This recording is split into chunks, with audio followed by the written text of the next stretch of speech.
ध्यान सूत्र मौन रुह किछि देखिबाकू तथा पाइबाकू इच्छा करो नहीं।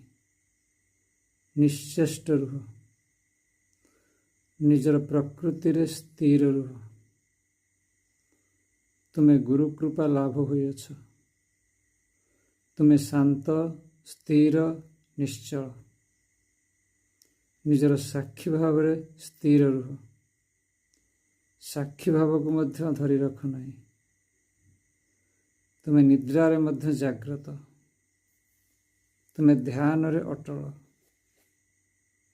ध्यान स्वत घटी अछि। तुमे आनंद सुख दुख रु मुक्त। तुमे सबुथुरु मुक्त। केवल निज सत्ता रे स्थिर निर्विकार भाव रे विद्यमान। कर्मरु तुमे मुक्त। विचाररु मुक्त।